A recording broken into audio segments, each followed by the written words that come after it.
Hello সবাইকে, কেমন আছো সবাই? আশা করি সবাই খুব ভালো আছো। আজকে আমরা জানতে চলেছি এশিয়া মহাদেশে অবস্থিত আজারবাইজান দেশ সম্পর্কে। তো চলো শুরু করা যাক। আজারবাইজান দেশটি স্বাধীন হয় দুইবার। প্রথম স্বাধীনতা অর্জন করে 1918 সালে, এরপর দ্বিতীয় চূড়ান্ত স্বাধীনতা অর্জন করে 1991 সালে। এই সময় সোভিয়েত ইউনিয়ন থেকে দেশটি স্বাধীনতা অর্জন করে।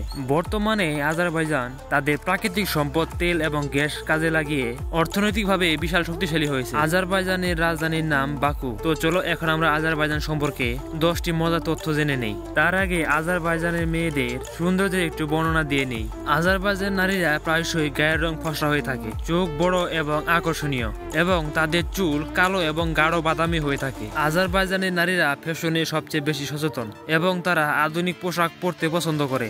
তো চলো এখন আমরা আজারবাইজান সম্পর্কে 10টি হাস্যকর বা মজার তথ্য জেনে নেই। আপনারা জেনে অবাক হবেন, আজারবাইজানে চায়ের গুরুত্ব অপরিসীম। চা প্রায় সব অনুষ্ঠানে পরিবেশন করা হয়। আজারবাইজানে কেউ যদি তার অতিথিদেরকে চা না দেয় তাহলে সেটিকে অশোভন বলে বিবেচিত করে। তারা চায়ের সাথে প্রায়শই মিষ্টি বা জ্যাম খেয়ে থাকে। অতিথিদের জন্য অতিরিক্ত খাবার। আজারবাইজানে অতিথিদের আপ্যায়ন করা একটি বড় ঐতিহ্য।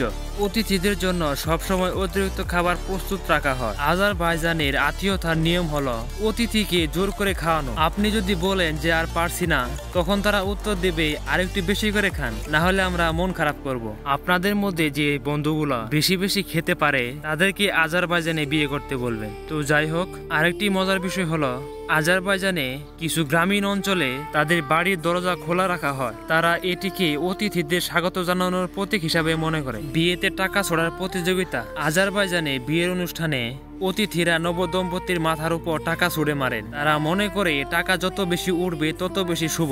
মজার ব্যাপার হলো এই টাকা কুড়ানোর জন্য শিশুরা প্রায়শই লুকিয়ে থাকে। এটা কিন্তু অনেক মজার ছিল, কি বলেন আপনারা? আপনি যদি কোনো আত্মীয় বা বন্ধুর বাড়িতে বেড়াতে যান তাহলে সেখানে চা বাধ্যতামূলক পরিবেশন করা হবে। এমনকি যদি আপনি শুধু 5 মিনিটের জন্য ঘুরতে যান, তবুও চা না খেলে তারা মনে কষ্ট পায়। নতুন বছরে আগুনে লাফ। নওরোজ বা বসন্ত উৎসবে এদেশের লোকেরা ছোট ছোট আগুন জ্বালিয়ে তার উপর দিয়ে লাফ দেয়।